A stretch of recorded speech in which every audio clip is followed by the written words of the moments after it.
Hello everyone, my name is Rohit Raj. तो आज का हमारा टॉपिक है मोल कॉन्सेप्ट। फिजिकल केमिस्ट्री का टॉपिक है, बहुत ही इम्पॉर्टेंट टॉपिक है जेई और नीट के पॉइंट ऑफ व्यू से। इसका एक तरह से बेसिक केमिस्ट्री आप समझ लो कि इसका यूज सारे पूरे फिजिकल केमिस्ट्री के जितने चैप्टर्स होंगे सारे में उसका यूज आएगा। तो इसको ध्यान से देखिएगा, एंड तक समझ आएगा। तो मोल कॉन्सेप्ट है क्या? तो आप लोग जानते हैं कि एटम्स और मॉलिक्यूल्स जो हैं वो बहुत एक्सट्रीमली स्मॉल इन साइज है, और कोई भी स्मॉल अमाउंट ऑफ आप किसी भी सब्सटेंस का स्मॉल अमाउंट अगर आप लेते हैं तो उनमें जो नंबर्स होते हैं एटम मॉलिक्यूल्स के वो वेरी लार्ज होते हैं। तो वैसे लार्ज नंबर्स को हैंडल करने के लिए हम लोग को एक छोटा एक ऐसा मैग्नीट्यूड की ज़रूरत होगी, यूनिट्स की ज़रूरत होगी। जैसे हम लोग क्या बोलते हैं, एक डजन में कितना आइटम्स होते हैं? 12। हम लोग बोलते हैं ना 12, एक दर्जन में 12 केले होते हैं। तो एक हम लोगों ने यूनिट ले लिया कि 12 केले को हम लोगों ने एक डिफाइन किया कि 1 dozen is equal to 12 items, या 1 score is equal to 20 items, 1 gross is equal to 144 items. तो यहाँ पे हम लोग एक तरह से जो हम लोग यूज करते हैं जो टर्म किसी भी एटम्स, मॉलिक्यूल्स, पार्टिकल या इलेक्ट्रॉन्स के लिए, तो माइक्रोस्कोपिक लेवल पे तो हम लोग टर्म डिफाइन करते हैं मोल। तो ये मोल भी एक तरह से सेवेंथ बेस क्वांटिटी हमारे अमाउंट ऑफ सब्सटेंस के लिए। तो मोल डिफाइन होगा कैसे? तो मोल को अगर हम लोग डिफाइन करेंगे तो करेंगे ऐसे कि मोल the collection of 6.022 into 10⁻23 particles, किसका? किसी भी एटम्स का हो, मॉलिक्यूल्स का हो, या फिर आयंस का हो। इसी को क्या बोलते हैं हम लोग? मोल बोलते हैं। क्या बोलते हैं? मोल। मोल से डिफाइन हम लोग करते हैं। इट मीन्स अगर यहाँ लिखें तो 1 मोल इज इक्वल टू कितना हो जाएगा हमारा? कलेक्शन ऑफ 6.022 इंटू 10⁻23 पार्टिकल्स, यही होगा। ठीक है, तो यही जो नंबर ऑफ 6.022 इंटू 10⁻23 पार्टिकल्स के, इसी को हम लोग बोलते हैं एवोगाड्रो नंबर। आप लोग ये 9th क्लास में ही पढ़े होंगे, एवोगाड्रो नंबर्स। ठीक है, यही बोलते हैं एवोगाड्रो नंबर। और इसको हम लोग एवोगाड्रो जो नंबर, इसको कांस्टेंट बोलते हैं। तो इसको डिनोट करते हैं एन, ए से डिनोट हम लोग इसको करते हैं। तो 1 मोल एक तरह से ये भी डिफाइन हुआ है, या 1 मोल को आप ये भी लिख सकते हैं कि 1 mole is equal to mass, यानी 1 mole is equal to 6.022 into 10⁻23 particles. जैसे कि वहां हम लोग डिफाइन जैसे कर रहे थे ना, 1 dozen is equal to 12 item, तो वही 1 मोल में कितने मास आते हैं? तो हम लोग को इतने पार्टिकल्स के मास आते हैं। 6.022 इंटू 10⁻23 पार्टिकल्स के मास की बात करते हैं। तो अगर हम लोग मोल को डिफाइन करें तो यहाँ हम लोग 1 मोल को डिफाइन करते हैं कि a mole is a defined as the mass of substance, किसी भी सब्सटेंस का मास that contains same number of particles as the number of atom present in 12 gram of carbon 12। मतलब अगर हम लोग मोल को डिफाइन क्या करते हैं कि जो मास ऑफ सब्सटेंस जो भी होता है वो क्या कंटेन करता है, जितने नंबर ऑफ पार्टिकल्स जो प्रेजेंट होते हैं आपके 12 ग्राम ऑफ कार्बन 12 में, वो जस्ट इसके इक्वल होता है। तो अगर इसको हम लोग लिखें तो 1 मोल किसके बराबर हो जाएगा? 1 मोल एक तरीके से 12 ग्राम ऑफ कार्बन 12, यानी नंबर ऑफ एटम्स कितना होता है ये आपको पता है। नंबर ऑफ एटम्स 6.022 इंटू 10⁻23 होता है। इट मीन जो हमारा 12 ग्राम ऑफ कार्बन 12 की भी बात करें तो वो भी किसके बराबर होगा? हमारा 6.022 इंटू 10⁻23 के ही बराबर होगा। क्योंकि यहाँ मोल जो डिफाइन कर रहा है क्या बोल रहा है कि जो मास of substance that contain same number of particle, उस उतना ही नंबर ऑफ पार्टिकल कंटेन करेगा जितना नंबर ऑफ एटम हमारे 12 ग्राम ऑफ कार्बन 12 में प्रेजेंट है। तो 1 मोल इट मीन्स वहाँ पे 1 मोल हम लोग ने पढ़ा था कलेक्शन ऑफ 6.022 या इक्वल टू मास ऑफ इतना पार्टिकल्स। तो यहाँ पे वही 1 मोल किसके बराबर है, 12 ग्राम ऑफ कार्बन 12 के, और नंबर ऑफ एटम्स हमको पता है 6.022। इट मीन्स ये दोनों भी क्या होगा, बराबर होगा, क्योंकि 1 मोल वहाँ इसके बराबर था और 1 मोल इसके भी बराबर है, तो ये दोनों एक दूसरे के बराबर होगा कि नहीं। तो किसी भी केमिकल स्पीसीज के लिए 1 मोल किसके बराबर हो जाएगा हमारा, 6.022 इंटू 10⁻23 पार्टिकल्स के लिए, जो हम लोग जान चुके हैं। यानी 1 मोल इक्वल टू हो जाएगा मास ऑफ 6.022, वो भी देख चुके हैं हम लोग ऊपर। तो अगर यहाँ पे अगर 1 मोल को और डिफाइन करें तो 1 मोल को कुछ इस तरीके से हम लोग लिख सकते हैं कि 1 mole equal to number of particles upon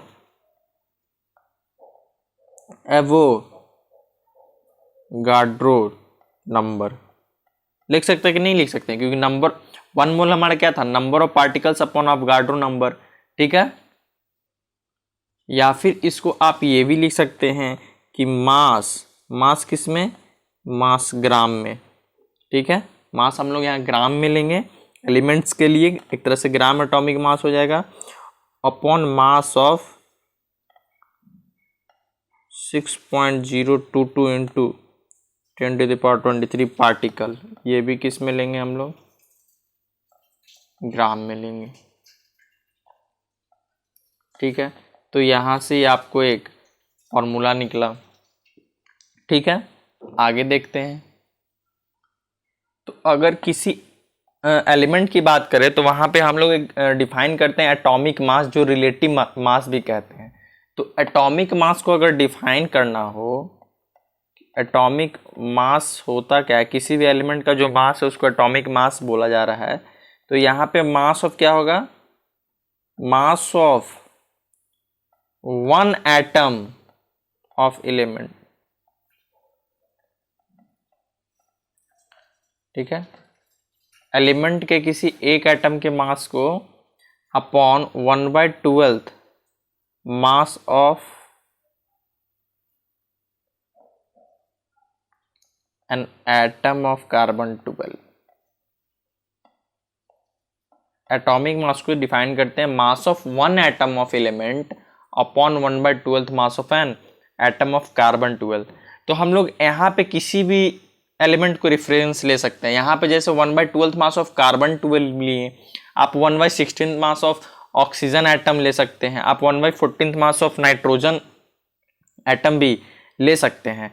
तो यहाँ पे एक चीज़ डिफाइन होता है 1 एटॉमिक मास यूनिट, जिसको हम लोग 1 AMU लिखते हैं, 1 AMU, इसको बोलते हैं एटॉमिक मास यूनिट बोलते हैं। वो किसी के भी बराबर हो सकता है, जैसे 1/12 mass of atom of carbon 12 भी हो सकता है, आपका 1/16 मास ऑफ ऑक्सीजन 16 भी हो सकता है, आपका मास ऑफ 1 एटम ऑफ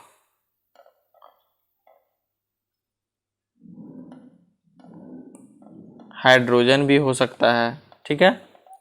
या 1.66 इंटू 10⁻⁻24 ग्राम के भी बराबर हो सकता है यहाँ पे, ठीक है। तो अगर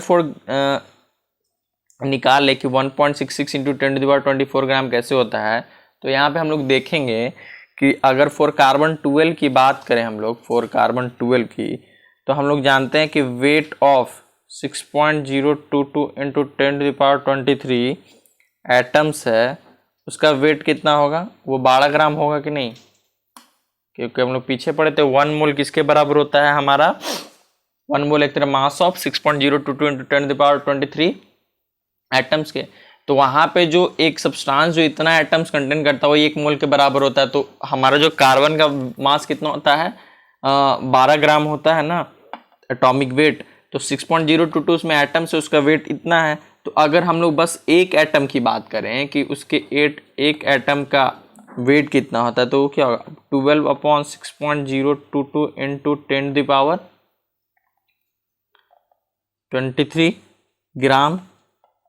इसको अगर आप सॉल्व करते हैं मान लो, तो यहाँ पे तो ये चीज निकला 1 एटम का वैल्यू।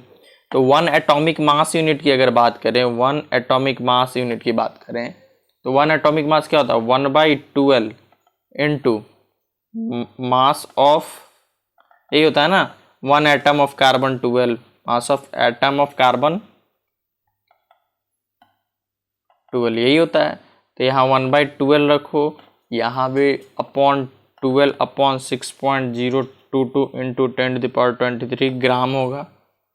12 से 12 जब कैंसिल आउट हो जाएगा तो यही हमारा वैल्यू आएगा 1.66 इंटू 10⁻24 ग्राम। यही हमारा क्या आएगा, वैल्यू आएगा 1.66 इंटू 10⁻24 ग्राम। 1 एटॉमिक मास यूनिट को अगर यहाँ से वैल्यू निकालेंगे तो, ठीक है, यहाँ से समझ आया आपको कि एटॉमिक मास किसे कहते हैं, mass of one element of atom, 1 atom of element का जो भी मास होता है अपॉन 1/12 मास ऑफ कार्बन 12 के बराबर होता है। 1 एटॉमिक मास यूनिट किसे किसके बराबर हो सकता है, किसी भी एटम का आप रेफरेंस ले सकते हैं, 1/12 mass of carbon 12, 1/16 mass of 1 atom, या आप इक्वल टू 1.66 इंटू 10⁻24 ग्राम के भी। वो कैसे आया, तो आपको पता है कि वेट ऑफ इतना एटम्स का 12 ग्राम के बराबर होगा, क्योंकि 1 मोल के बराबर इतना एटम्स होता है, और हमारा अगर 1 मोल कार्बन की सी बात करें उसका एटॉमिक वेट कितना आएगा, 12 ग्राम ही होता है। तो इतने नंबर ऑफ एटम्स का वेट इतना है, तो 1 एटम्स का कितना हो जाएगा, 12 समथिंग इतना। तो 1 एटॉमिक मास यूनिट की अगर हम लोग बात करेंगे, तो 1 एटॉमिक मास यूनिट पढ़े थे अभी, 1/12 into mass of 1 atom of carbon 12, value put करेंगे तो हमारे वैल्यू आएगा 1.66 इंटू 10⁻24 ग्राम, ठीक है। और वही जो मास ऑफ हमारा एक तरीके से 1, तो यहाँ 1 मोल ऑफ सब्सटेंस होता है जो भी, जो ग्राम में, उसी को हम लोग मोलर मास बोलते हैं, या मोलर मास एक ग्राम में जो हम लोग लेते हैं इक्वल टू एक तरह से एटॉमिक या मॉलिक्यूलर फार्मूला हो जाता है, उसी को मोलर मास ही बोलते हैं। जैसे मोलर मास ऑफ वाटर लेते हैं H2O, तो इसका आप मास निकालोगे तो कितना होगा, 18 ग्राम के आसपास, 16 oxygen plus 2 hydrogen. Sodium chloride का भी उसी तरीके से निकाल सकते हैं आप। तो यहाँ पे हम लोग एक चीज़ कह सकते हैं कि 1 मोल ऑफ जो भी आपका हाइड्रोजन एटम्स हो या सोडियम क्लोराइड हो, उसमें कितने नंबर ऑफ पार्टिकल्स अगर होंगे तो कितने होंगे, 6.022 इंटू 10⁻23 होंगे, ठीक है, यहाँ से समझ गए। तो आइए नेक्स्ट टॉपिक देखते हैं। तो हमारा नेक्स्ट टॉपिक से क्या, आइसोटोप्स। आइसोटोप्स के बारे में भी आप जानते होंगे कि ऐसा element, the atom of same element having same atomic number, क्या ये भी आप पढ़ चुके होंगे, same atomic number, but mass number इसका क्या होता है, डिफरेंट होता है।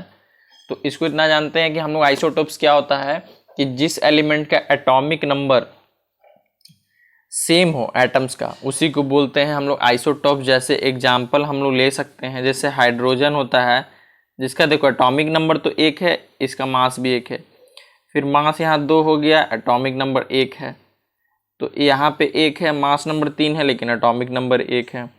उसी तरह अगर दूसरा एग्जांपल है कार्बन का, तो कार्बन का देखो एटॉमिक नंबर तो 6 है, बट एक इसका 12 होता है और एक 16 होता है। तो देखो मास नंबर आपका चेंज आ रहा है ना, बट एटॉमिक नंबर इसका क्या है, सेम है। तो जिसका एटॉमिक नंबर सेम रहे उसे क्या बोलते हैं हम लोग, आइसोटोप्स बोलते हैं, ठीक है।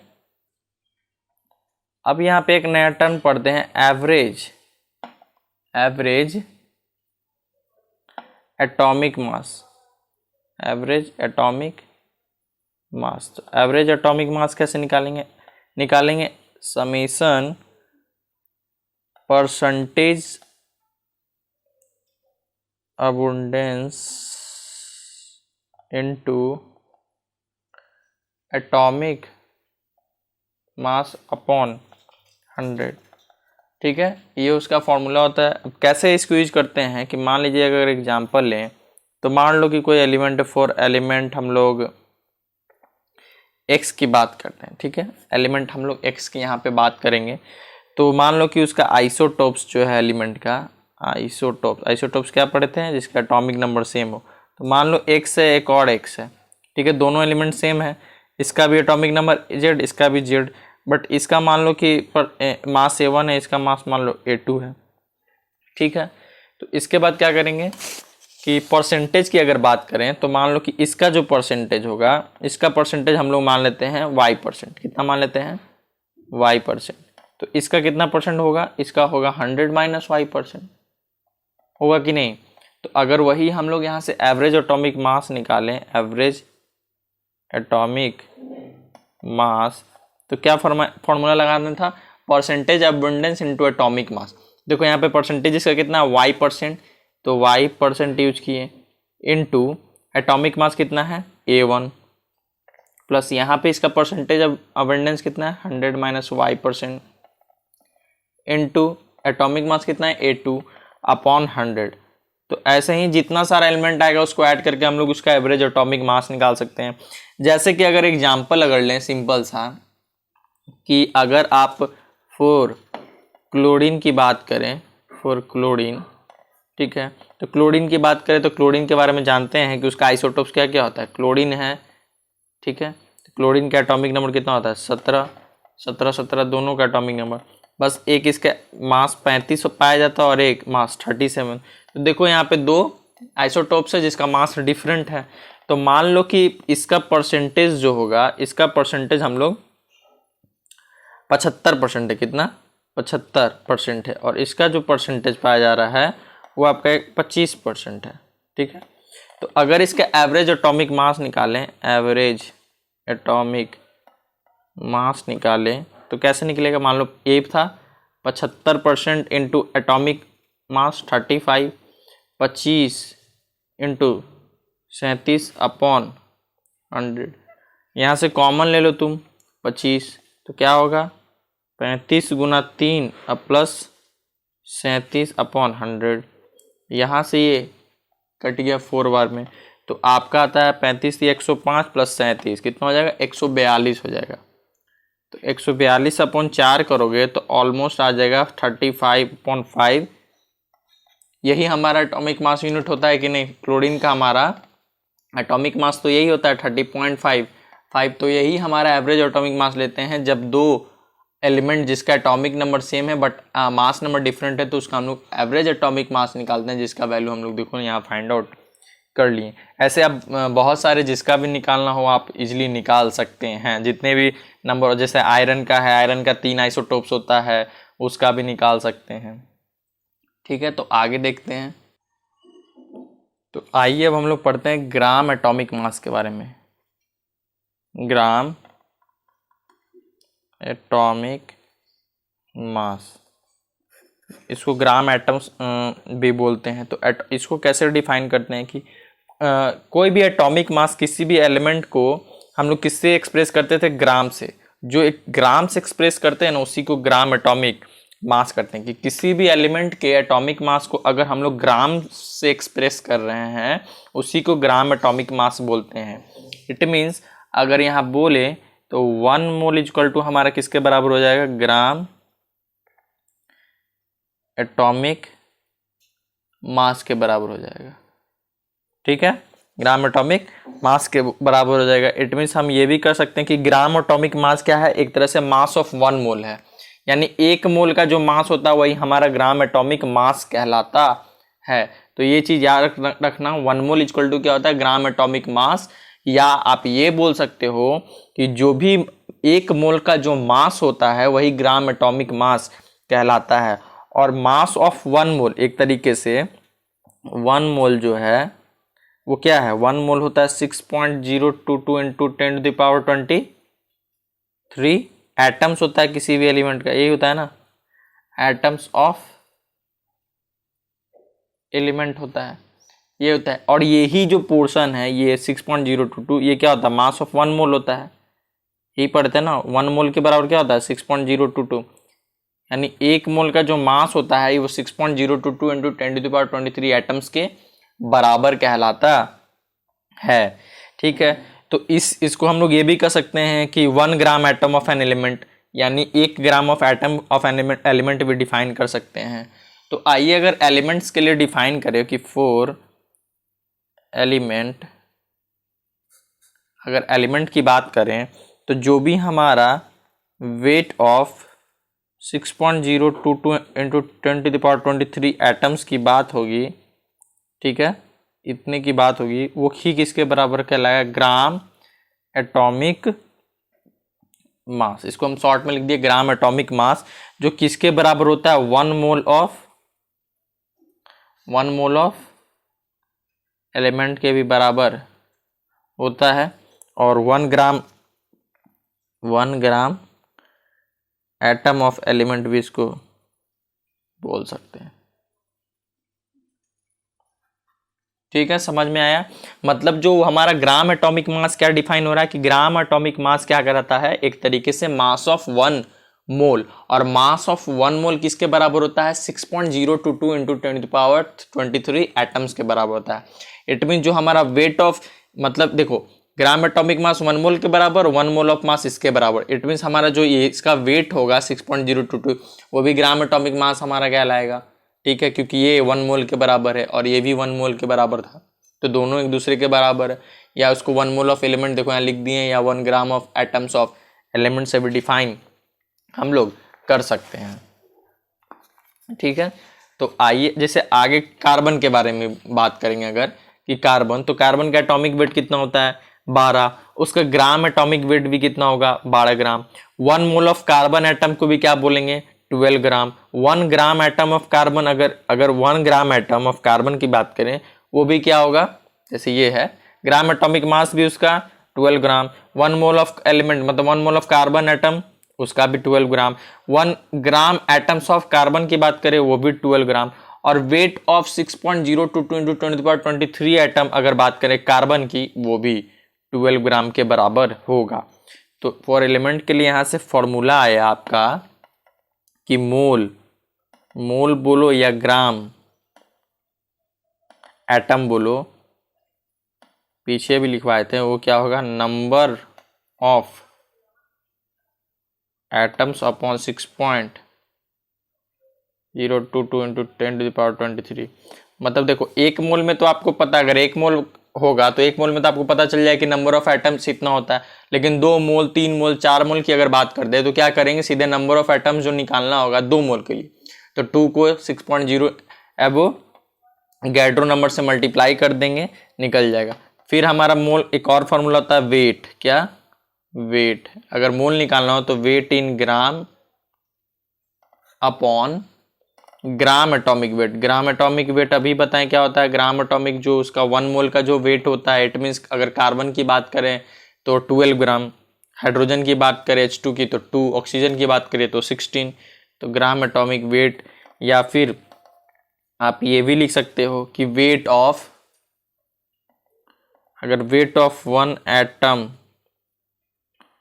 ऑफ एलिमेंट की बात करें हम लोग, wait of 1 atom of element, तो इसको कैसे लिख सकते हैं, ये लिख सकते हैं ग्राम